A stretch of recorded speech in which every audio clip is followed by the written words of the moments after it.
The first thing I heard at my own memorial was my daughter saying she was relieved I was dead. I had just stepped into the back of my mother's church, soaked from the rain, when Sophie's voice came through the speakers. She was standing at the pulpit in a black cardigan, reading from a folded sheet of paper. "I know that sounds horrible," she said, her voice shaking. "But when Dad told me the court had finally declared Mom dead, I slept through the night for the first time in almost a year." The church went silent. So did I. Beside the altar stood a white coffin. Empty, I would learn later. Beside it stood a 6-foot photograph of me smiling in a navy dress. The picture had been taken at Sophie's middle school graduation. My hand had been resting on her shoulder.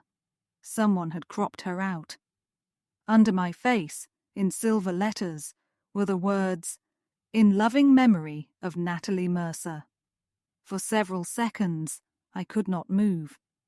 Rainwater slid from my hair onto the collar of the borrowed coat I had bought from a thrift store 3 towns away. My motel key card was still in my pocket. My daughter was mourning me. My husband had buried me.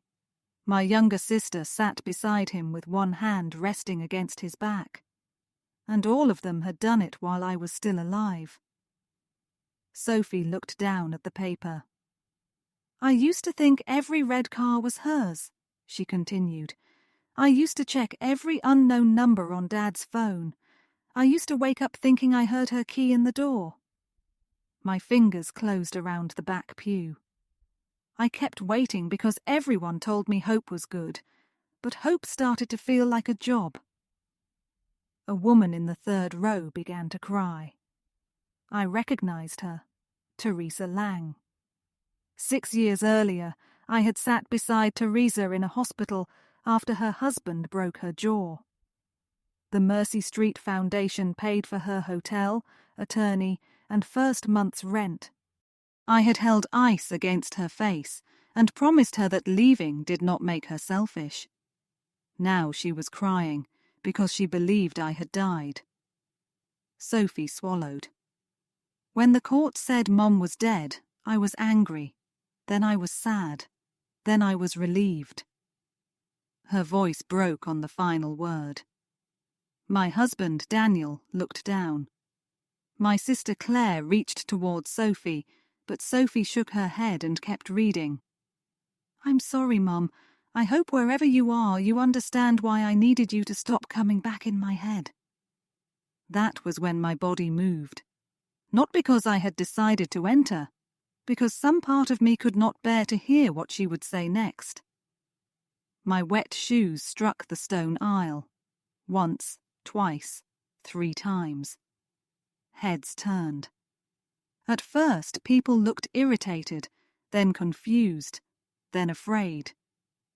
Sophie stopped reading. Daniel lifted his face.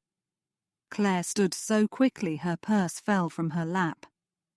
I walked halfway toward the coffin and said, "You could have waited another 5 minutes." Someone screamed. A man dropped his memorial program. The organist struck 2 accidental notes. My mother rose from the second pew with one hand over her mouth. "Natalie?" Daniel gripped the edge of the pew. His face went completely white. Sophie stared at me. Not like a daughter seeing her mother, like a witness watching a body move. The church dissolved into noise. My name passed through the room in broken fragments. "Natalie, she's alive!" "Oh my God, call someone!" My mother's knees gave way. People rushed around her. Daniel came toward me, but he stopped several feet away. He did not touch me. Claire moved in front of Sophie. That hurt more than anything. "Sophie," I said. My daughter stepped backward. "You're alive." "I am." The answer sounded absurdly small. "You knew we thought you were dead?" I opened my mouth. Nothing came, because the honest answer was yes. I knew they were searching. I knew police had found my car beside the Des Moines River. I knew my phone and purse were still inside. I had watched Daniel's televised appeal from a motel room in Cedar Rapids. He had stood beside a detective and asked me to call. Not come home, not explain, just call. I had picked up the prepaid phone. I had dialed 6 numbers. Then I turned it off. Sophie's expression changed as she watched me fail to answer. You knew. It was not a question anymore. Daniel stepped between us. We're leaving. I stared at him. You declared me dead. This is not the place. You put me in a coffin. The coffin is empty. Is that supposed to make it better? No, he said. It was supposed to help your daughter survive you. A murmur passed through the church. For years, those same people had watched me stand at podiums and say silence protected the wrong person. Now truth had chosen me. Claire took Sophie's hand. I looked down at their fingers. When did you start holding her hand like that? Claire flinched. Natalie. While I was missing?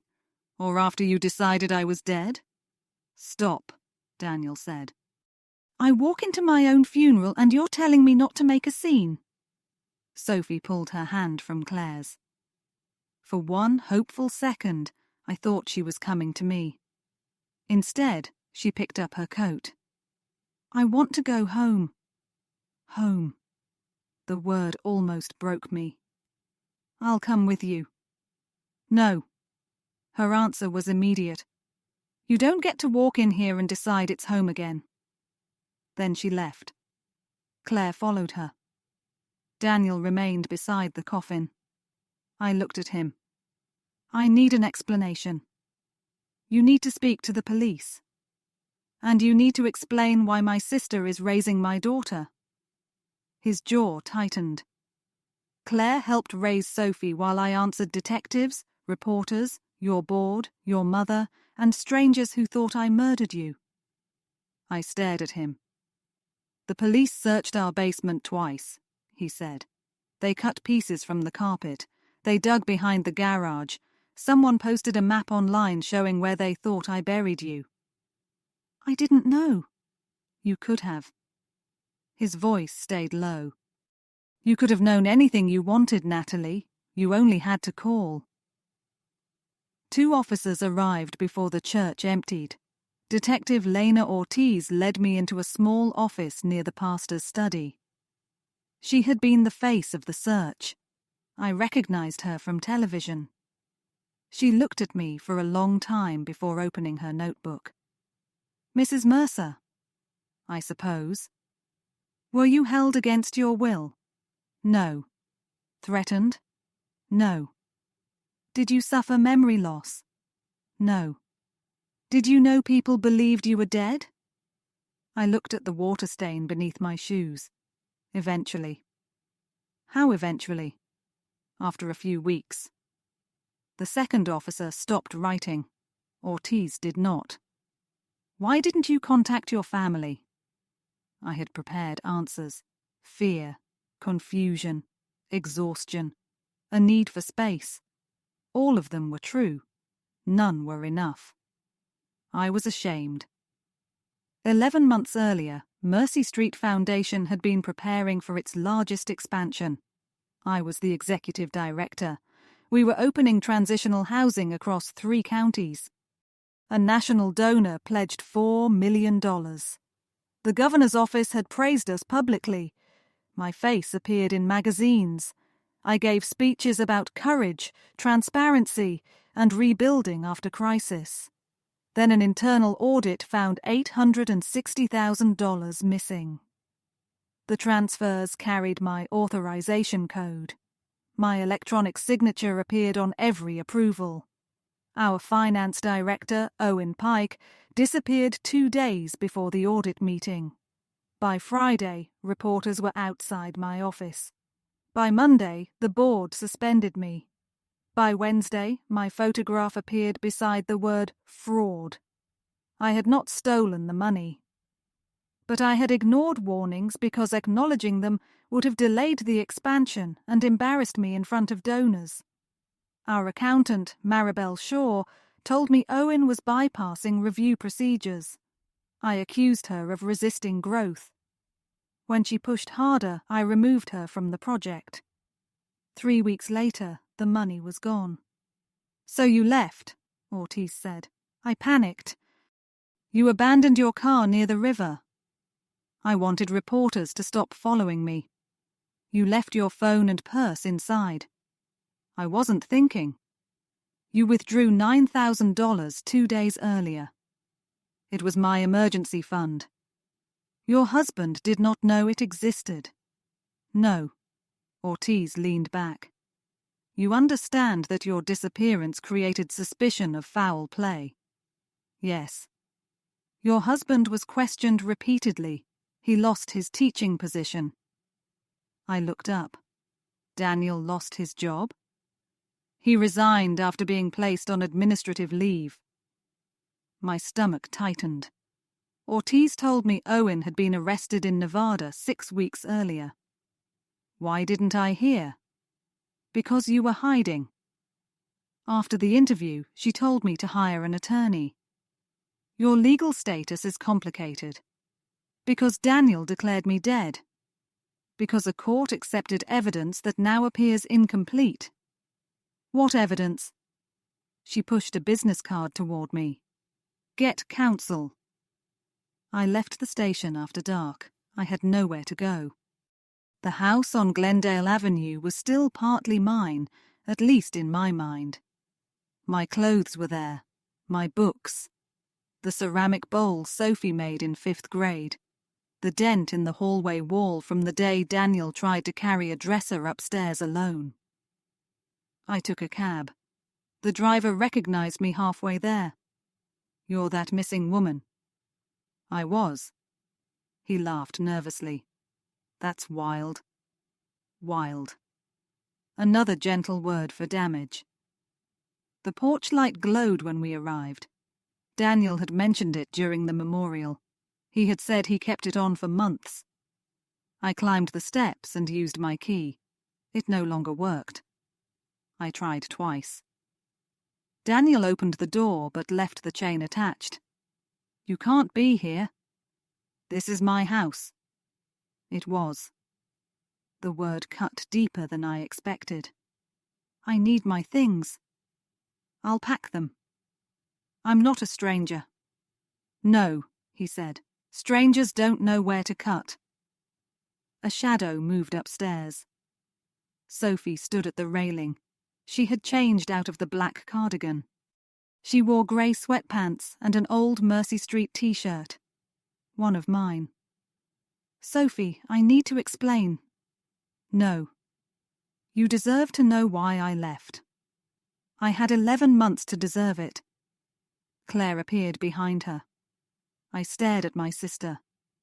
"You've been staying here." "No," Daniel said. "She comes when Sophie asks." "Are you sleeping with her?" The question embarrassed me as soon as it left my mouth. Daniel stared. "No."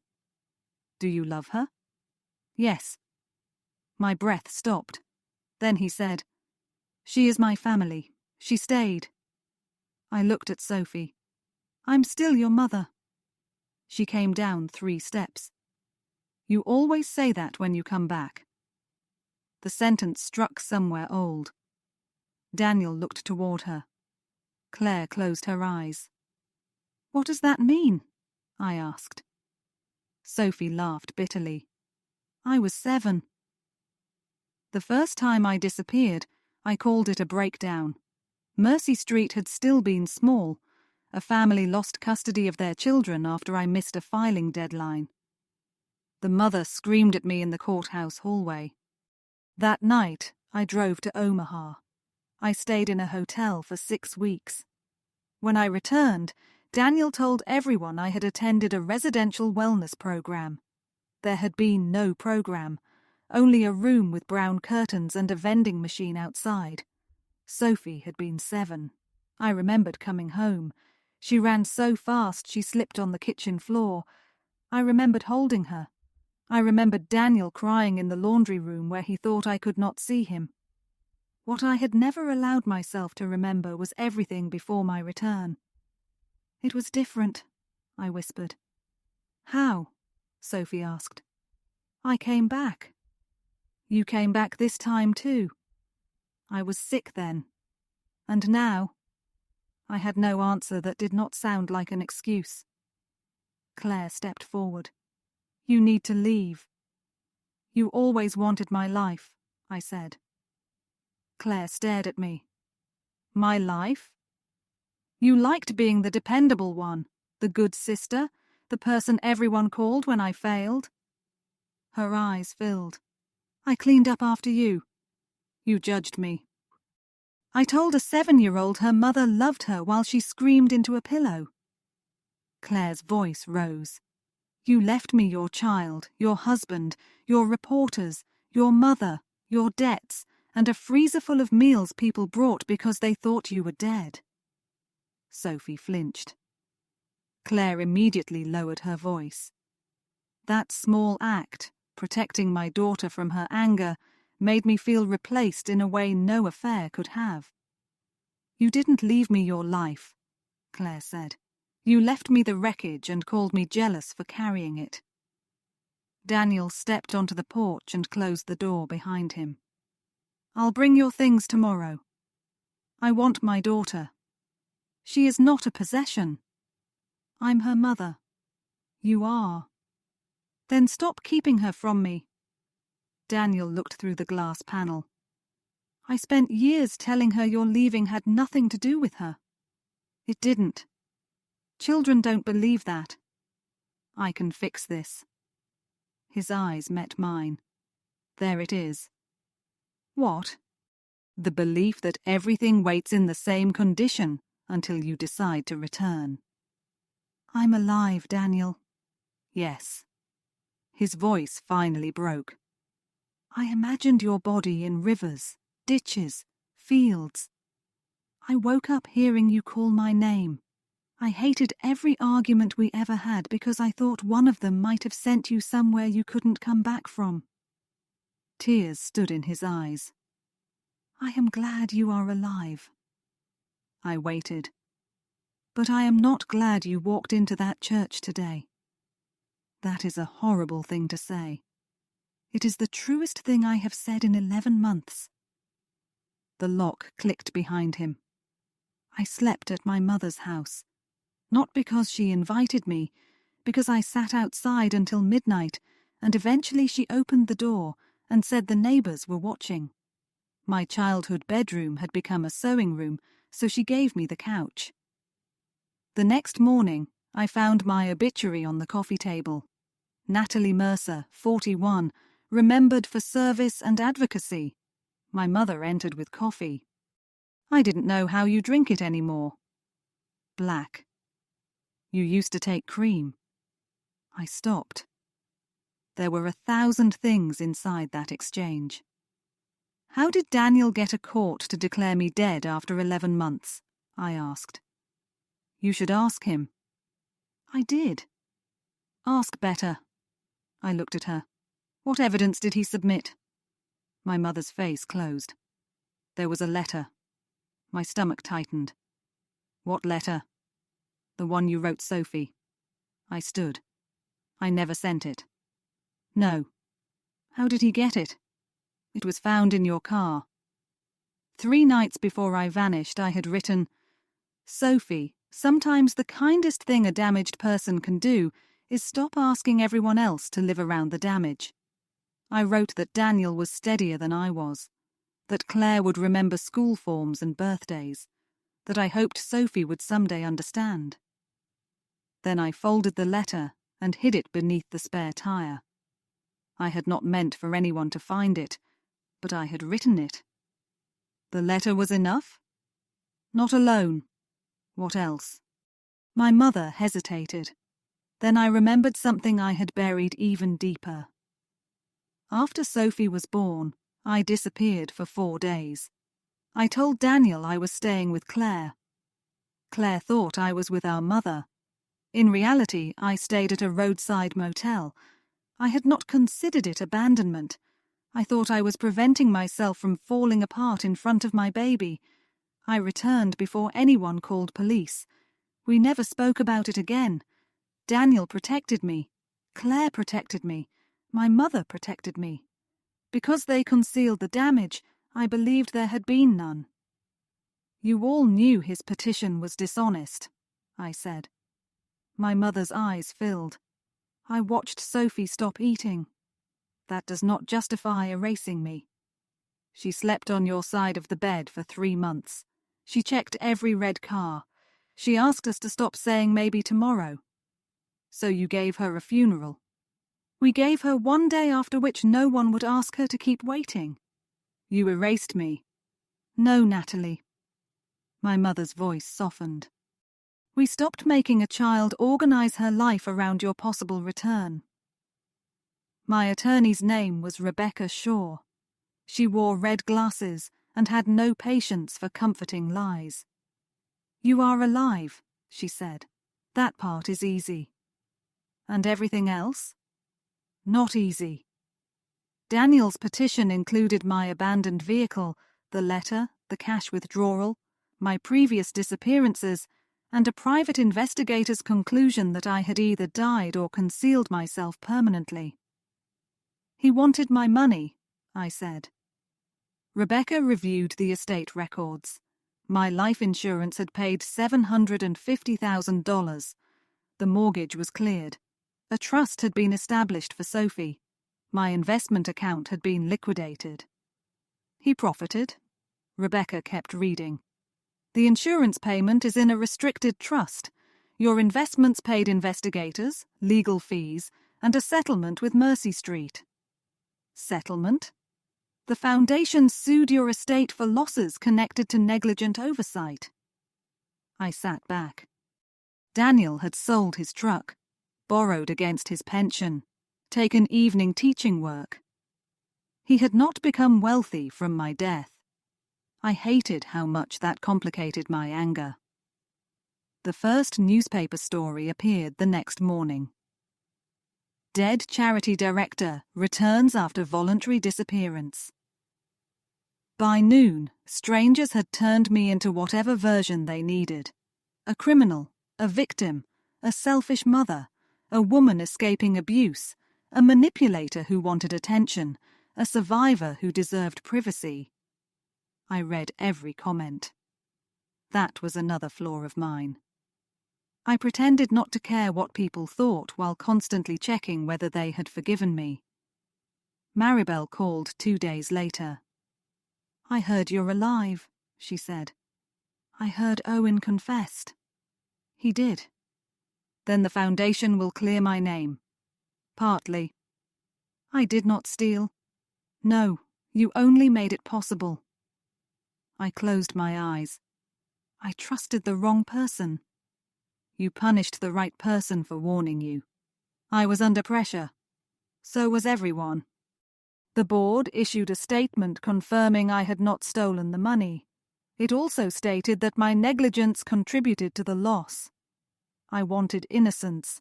I received accuracy. The family counselor arranged one supervised meeting with Sophie. Supervised, as if I might steal her. We met in a room decorated with soft chairs and puzzles meant for younger children. Sophie sat across from me on a green couch with a yellow spiral notebook in her lap. I missed you, I said. I know. I thought about you every day. Then why didn't you call? Because I was ashamed. Of us? No. Then why were we the people you avoided? I looked down. I thought you were better without the scandal. Did you ask me? No. You always decide what everyone can handle. She handed me the notebook. What is it? My waiting book. The first page was dated the day after I left. Day 1. Dad says Mom probably needed air. Day 5. The police asked if Mom and Dad fought. I said no because Dad looked scared. Day 12. Someone online says Dad killed her. I hate Mom for making him look guilty. Day 30. I wore Mom's sweater. It stopped smelling like her. Day 61. A girl at school asked if my mum stole from homeless women. I punched a bathroom door. Day 103. Dad says hope is good. I think hope is a job. Day 180. I followed a woman through Target because she had Mom's hair. She turned around and was old. Day 241. I asked Dad to stop saying when she comes home. Day 300. Aunt Claire helped me fill out my driving school form. Mom would have remembered my allergy information. I remembered it myself. The final entry had been written the night before the memorial. Tomorrow we bury no one. I think that is what hurts. I closed the book. I'm sorry. I know. I will never disappear again. You cannot promise that. I can. No. Her voice rose. You can promise to call. You can promise to tell the truth. You can promise to stay one day when you want to run. She pointed at the notebook. But you always promise forever, because forever sounds prettier. The counselor looked at me. I understood what she was asking me not to do. Not defend, not perform, not promise something dramatic enough to make me feel redeemed. So I said, Then I promise today. Sophie's mouth trembled. That's better. It was not forgiveness, but it was the first thing I had done right. At the legal hearing, the judge vacated my declaration of death. A clerk handed me papers proving I existed. Afterward, I followed Daniel into the corridor. You knew I was alive. He stopped. Yes. My body went cold. How? He opened his briefcase and removed a plastic evidence bag. Inside was my prepaid phone. I had mailed it from a bus station 4 months after I disappeared because it contained photographs of Sophie I could not stop looking at. There was a recording, Daniel said. I remembered making it at 2 a.m. I said I was alive. Yes. I told you not to look for me. Yes. And you still declared me dead. He looked at me. I declared you gone. That is not the same. It was to Sophie. You committed fraud. Yes. No excuse, no denial. Why? Because she found the phone. My breath stopped. She heard the recording, he said. She knew you were alive and choosing not to call. She started checking every unknown number. She stopped sleeping. His voice cracked. She asked me to make it stop. So you killed me on paper. I gave her something final. You had no right. No. Again, no defense. I could report you. You could. I could take the house. You could try. I could ruin you. Daniel looked at me. I have already been ruined by loving you in every direction you left. I reported the affidavit. I told myself it was about truth, the law, accountability. But part of me wanted Sophie to see that her father had betrayed her too. I wanted the moral weight redistributed. Daniel was charged with submitting a false statement in a civil proceeding. Claire called me that night. What did you do? I told the truth. You told the part that hurt him. He lied. So did you. I'm facing consequences. And you need his consequences to be larger so yours feel smaller. I gripped the phone. He had me declared dead. Yes, that was wrong. Then why are you defending him? I'm not. Her voice softened. 2 things can be wrong at once, Natalie. That is the part you have never been good at. The custody hearing happened 6 days before Christmas. The judge restored my parental rights, but granted Daniel primary physical custody. I received structured visitation. I won the legal right to remain Sophie's mother. I lost the right to behave as if the title required no maintenance. Outside court, Claire said, "Sophie does not hate you." Hope surged. Claire saw it. "Do not turn that into more than it is." She stepped closer. "She loves you. She is also afraid of needing you. How do I fix that? You stop demanding that she feels safe before you have behaved safely." I was invited to the house for 2 hours on Christmas, from 3 until 5. Daniel made me sign an agreement that I would not discuss custody, the criminal case, or the memorial. I hated the humiliation. Then I remembered the notebook and signed. The house had changed. The blue chair was gone. The photographs were different. One showed Sophie and Claire at a lake. Another showed Daniel teaching Sophie to drive. My face appeared in one small picture. Sophie at 4, sitting on my shoulders. They had not erased me entirely. That hurt in a different way. I gave Sophie watercolour pencils. She gave me a grey scarf she had made in art club. "It's crooked," she said. "It's beautiful." "You don't have to say that." "I know."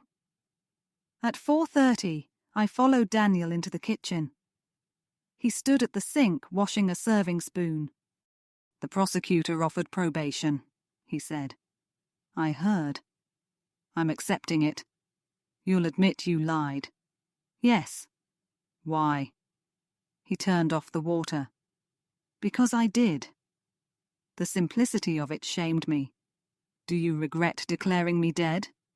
"Every day." "Would you do it again?" He looked toward the living room, where Sophie and Claire were laughing quietly. Then he said, "For her? At that moment?" "Yes." The honesty hurt more than denial would have. At 5, Sophie walked me to the porch. Snow had begun falling. The yellow light came on above us. "Dad turned it off once," she said. "When?" "After we heard your recording." I nodded. "He turned it back on before the memorial." "Why?" "I asked him to." Hope moved too quickly inside me. Sophie noticed.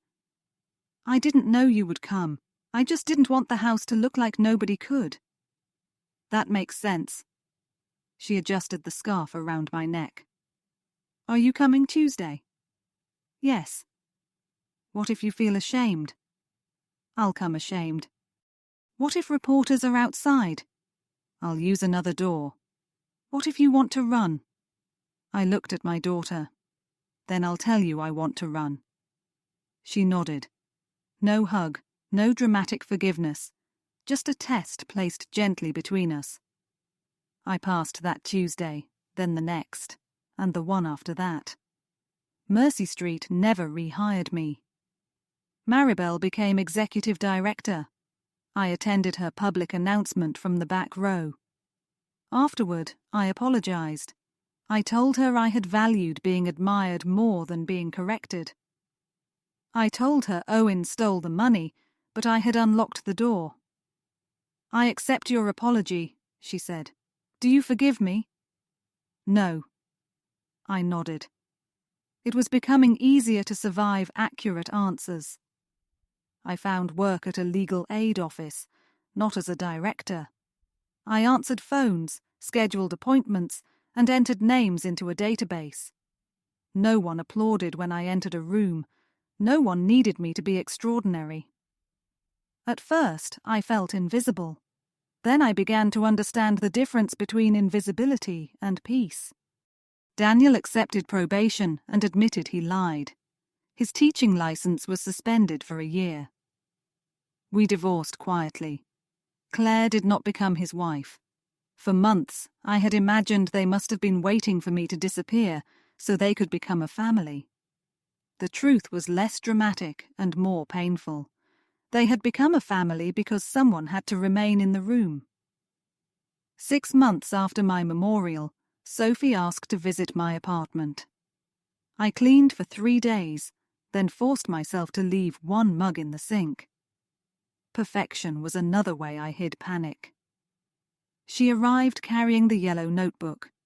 We ordered pizza and ate on the floor. She told me about school, a teacher she disliked, a boy who texted too much, and Daniel's terrible new beard. Ordinary details, the kind I once believed I could miss and collect later. Now I knew ordinary details expired. You had to be present while they happened. When she left, I opened the notebook. A new entry had been added. Day 512.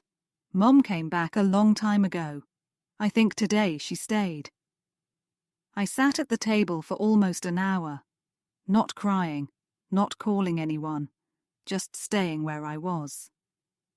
A year after the memorial, Sophie brought me the wooden memory box from the church.